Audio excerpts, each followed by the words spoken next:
So here we have some cucumbers, and this is a heritage cucumber, and it's a variety that's called white emerald, and it's got a little cucumber coming. And what I have found, this guy's from Thailand, and it was listed as a variety that was very heat and humidity tolerant. And many times when we get into the heat of the summer and the moisture that's in the air, our cucurbits, which are our melons and our cucumbers and our squashes and all of these vining kinds of things, are cucurbits. They're all in that same family, and they tend to get all kinds of leaf diseases. And you can see that I've got some insect problems where we've had some leaves that have been sort of chewed up or laced out because of bugs and beetles and that kind of thing. We don't have mildew or spot on this plant, so I'm very encouraged by this, because it's very, very common to see issues where you get powdery mildew, the little white spots that are all over your leaves, or fungal problems, and sometimes they represent yellow or browning spots. And it's once that happens to the plant, it's really hard to turn the corner and get that plant back again. You can pick off all those leaves and then hope you'll get some regrowth, and many times if the environmental circumstances that created the fungus or the mildew change, then you can have some regrowth and you can have a later season crop again. But if you want cucumbers all year long, it's great to find a selection that is going to be mildew resistant. Now, what I did find is with the heirlooms, we bred hybrids for a reason, and many times that's to have better quality fruit. And although this little cucumber is very disease resistant in its vine, it is a very seedy cucumber. So there's a little bit of a trade-off there. If you want to have cucumbers in the middle of July and August, you may need to choose a variety that is mildew resistant, but that doesn't produce the same kind of fruit as you would get from some of the hybrids. And I have to say, right now I've been really fortunate in most of the gardens I'm working in that we're having just a little bit of spot showing up. So we'll have to look at this as the next month goes on and see if this does prove to be a very mildew resistant selection. So let's go back over here, and in the garden we have a couple of other things happening.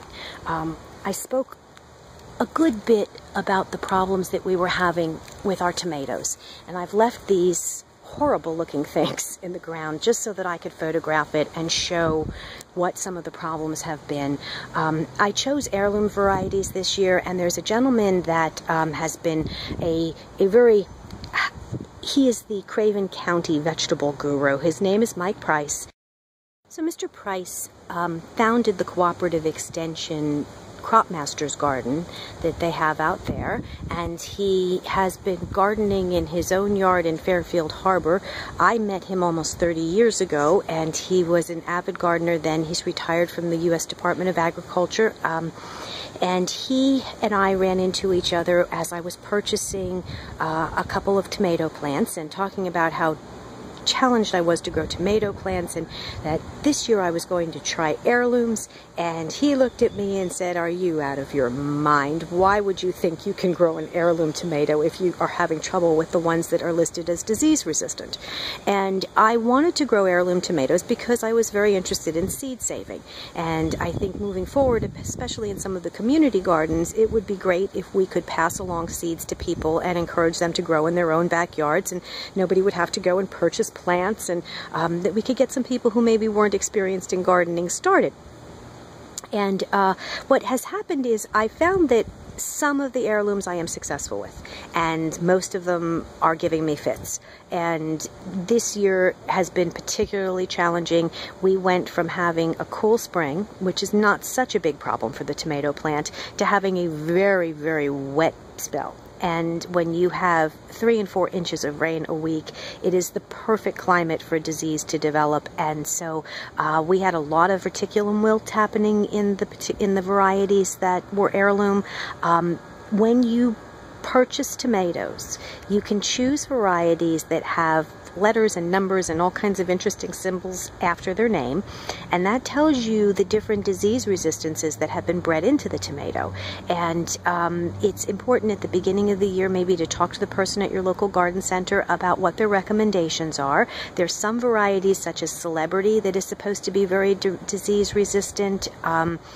There's a handful, maybe half a dozen of them, and your local garden center personnel will be able to tell you what have been the most successful. But I was talking to one of the extension agents about my dilemma, and he was very successful with tomatoes and said that's exactly what he did this spring. He went over very early and he requested certain varieties that had certain resistances, and he said, but here's the thing.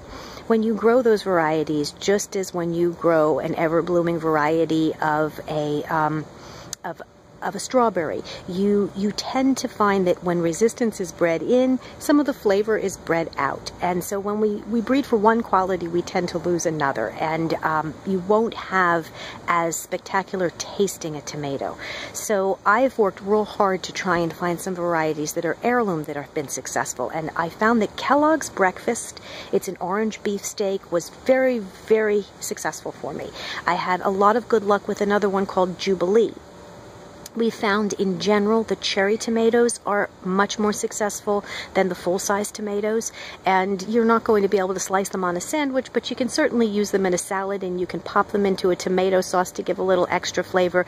I have a gas stove with a pilot light, so I take the tomatoes that are the cherry tomatoes and I go ahead and cut them in half, and then I use my pilot light as a dehydrator, and I put them in the oven for a couple of days, and I've got a constant temperature in there at about 100 degrees, and I dry them, and so I do sun-dried tomatoes without the sun, and that's been a nice way to eat the cherry tomatoes. So if you're used to a northeastern environment where you've got these wonderful beefsteak tomatoes, it may be a lost cause. It may be an uphill battle here, but you can find some alternatives that give you great tomato flavor, and as I am more aware of varieties that are heirloom and tasty or resistant and tasty, we'll go ahead and pass that information on. So the other thing that is in this area here, these are asparagus on this side, and there are asparagus again over on this side, and you see that the asparagus bed is built up. I've gone ahead and we've used that's a 12 by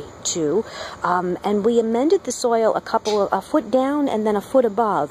When you grow asparagus, you want to make sure that you've got a bed that is going to be able to go undisturbed for at least 5-10 years. 10 years is about the life expectancy of an asparagus bed. And you want to initiate with a lot of soil amendment, because you're not going to be able to go back down there. You want to not disrupt the soil so that those root systems establish, and year after year you get more and more asparagus. This is a second-year crop, and this has been a challenging year. I understand from my friends at Extension that not only have the home gardeners had a difficult year with asparagus, but even the farmers have. And again, they're attributing it to a cool spring, a lot of cloudy skies, and not as much sunshine as we would normally expect. And I was very concerned that my second-year crop was looking miserable, and did I do enough amendment when I first put them in, because it doesn't even look as good as it did last year. And come to find out that this is pretty standard for everybody with asparagus this year. So we're going to hope that we have a better time next year and more spears to harvest. One of the things that I do know about the asparagus in this area is that they suggest that you stop harvesting asparagus spears at the 4th of July. In some areas you have to stop in June. Here we can push it a little bit longer because our growing season is longer, and then the plant that grows has to rejuvenate the root system, so you have to leave it alone.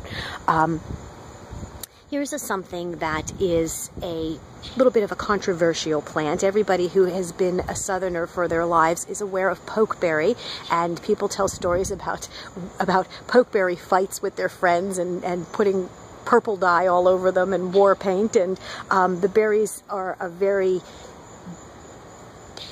messy purple, and if they're squashed they'll leave this purple film on everything.